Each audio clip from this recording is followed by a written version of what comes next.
Hey guys, welcome back to Movies from Memory. I am the Duke of Alex. I am also obscure and blind. And I'm coming to you to talk to you today about Cigarette Burns, the Wes Craven masterpiece, the cult classic, the hidden gem. It's part of the Masters of Horror anthology collection. This was a pitch made to me by Shepherd Games.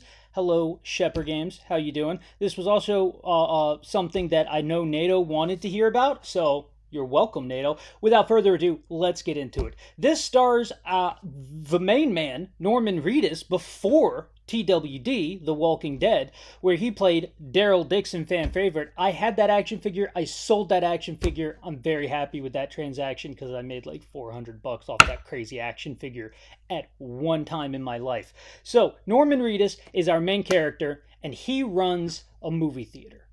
And the movie theater is on the rocks. You get this vibe that they are losing money hand over fist, probably because it's a movie theater and it still uses film projectors. He has a very interesting guy working there. And the interesting guy likes to clip the film and collect the cigarette burn segments of the movie theater film. And it's because they do a close-up on his face and he goes, "You know something's about to happen."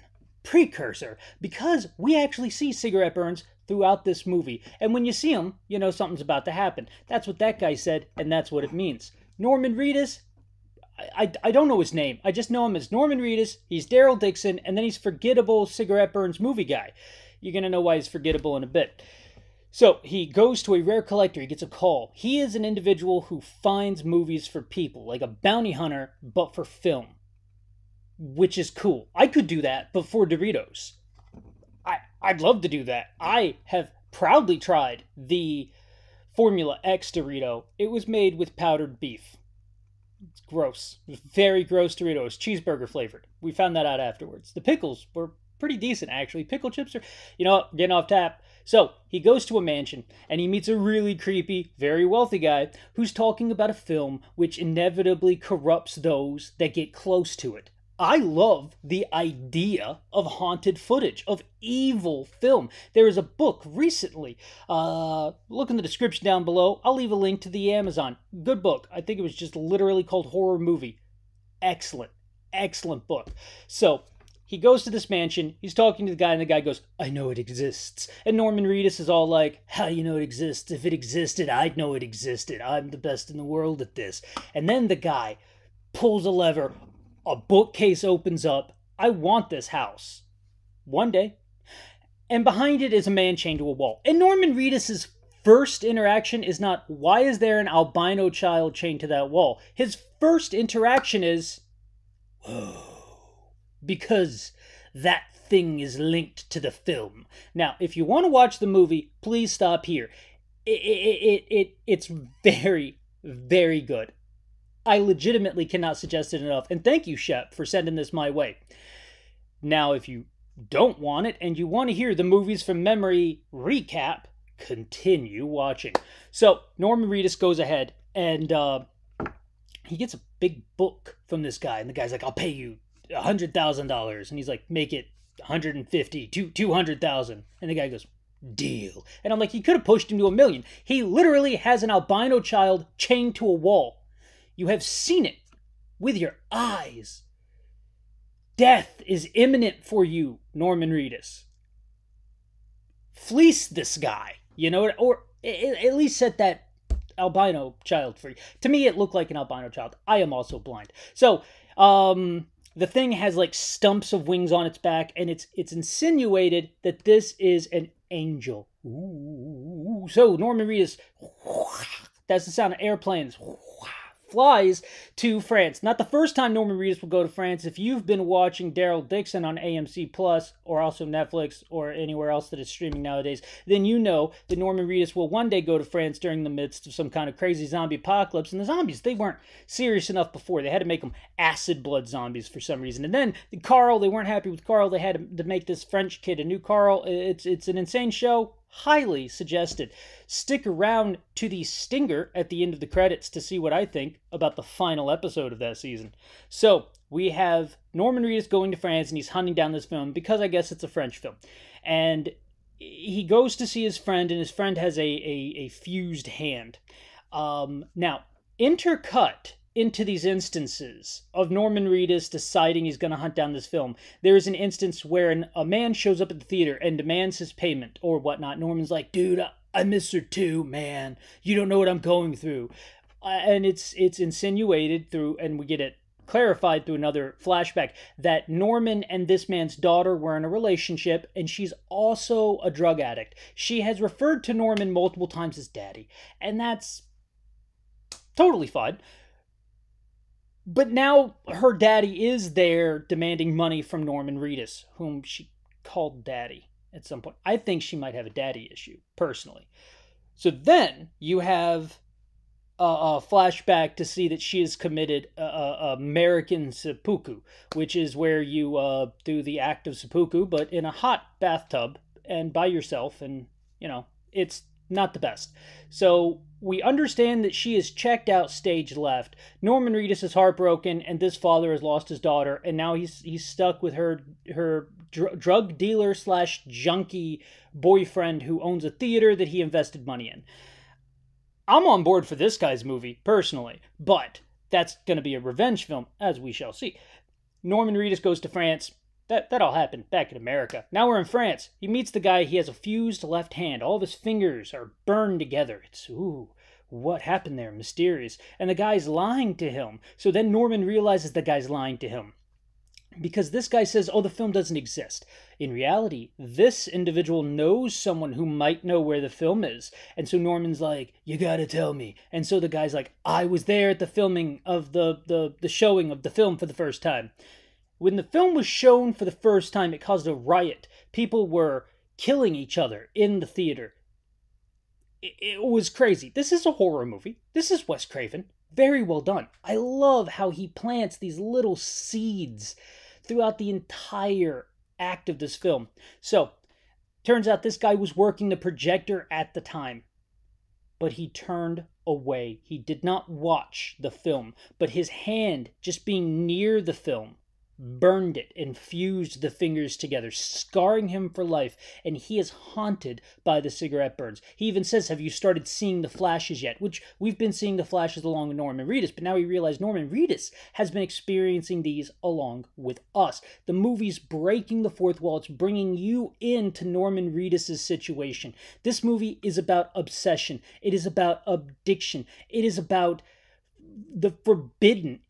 I'm trying to hold my hand so you can see 3 fingers. I don't even know what I'm doing here. Man, I'm blind. Don't worry about it. So, the long and the short of it is, this movie's deep. It has layers. Who knew? So, he goes and he hunts down this individual that the nameless French man with the fused hand gives him directions to. When he finds this guy, we find out that this guy has like a group of people with him, and he's always wanted to make his own movie, and Norman Reedus has this lady driving him around, and then cut to Norman Reedus getting knocked out, and he wakes up in a chair, and he's tied to the chair, and the lady's tied to the chair across from him, and it's a really good scene. Because this guy is shirtless, and he has like full sleeve tattoos, full body tattoos of film. And it's all the string of film with the little cells, and it's beautiful. I mean, it's an art piece. This guy in a movie about a forbidden film who is fully Wes Craven. I take my hat off to you, good sir. I take my hat off.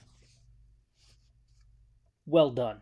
Well done. I loved this part. So then the guy says, I always wanted to make a movie, but they always seem fake, so I'm going to make something real. And then he stabs the lady in the throat while recording it. Because, hey, man, he's making a real movie here. This is honesty.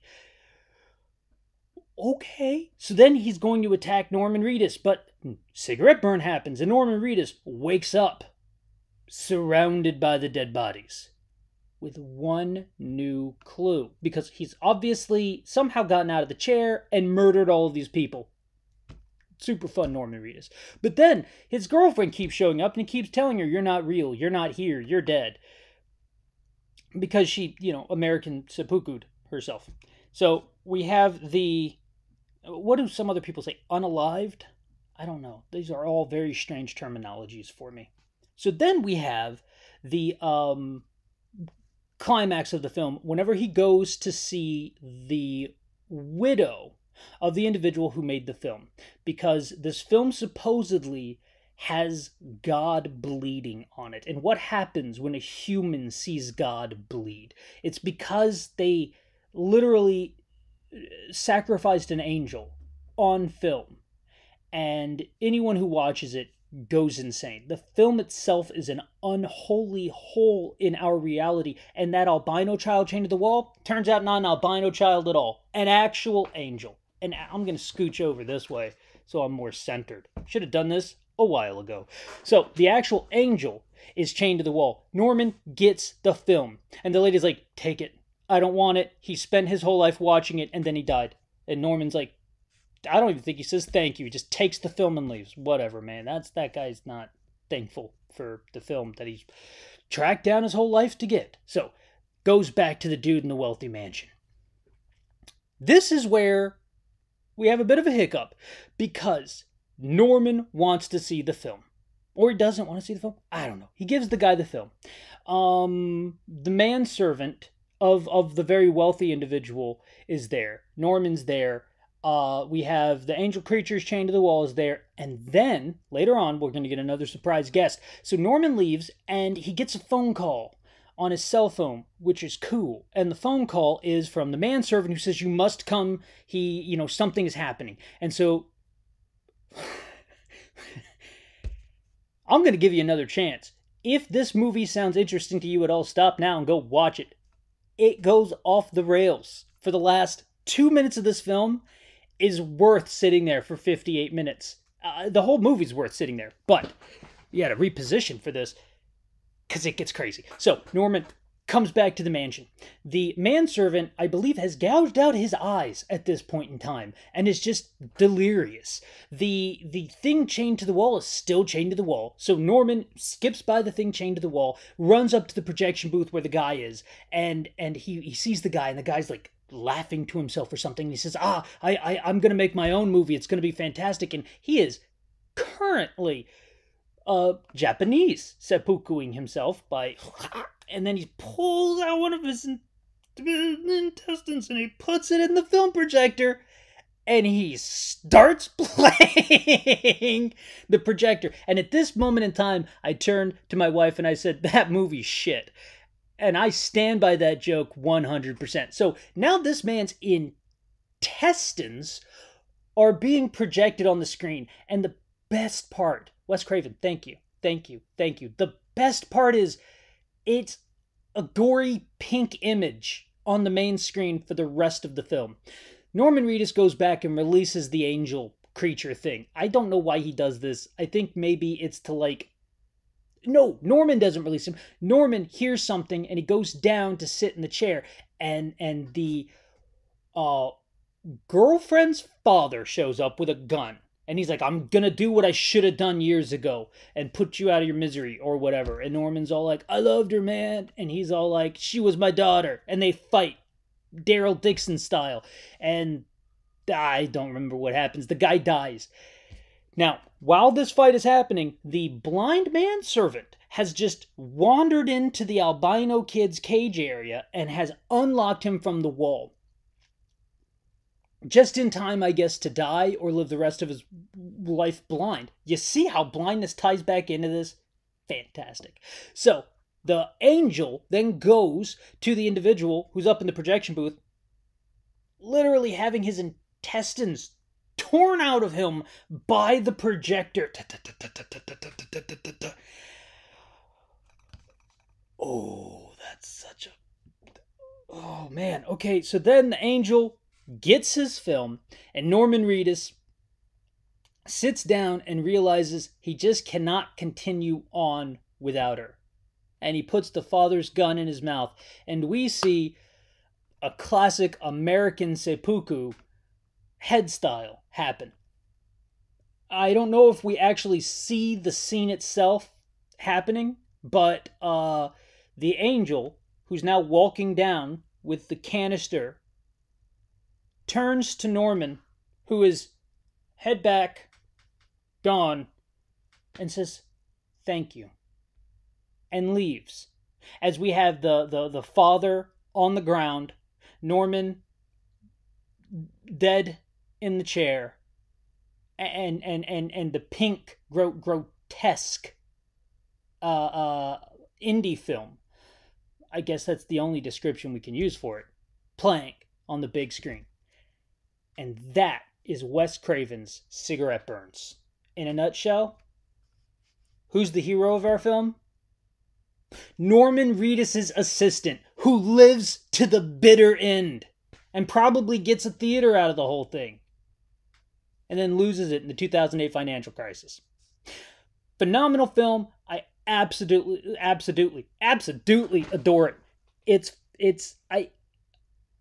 I mean, if you weren't snagged like a fishhook by the words intestines, projector, grotesque indie film, there's no help for you when it comes to watching horror movies by Wes Craven.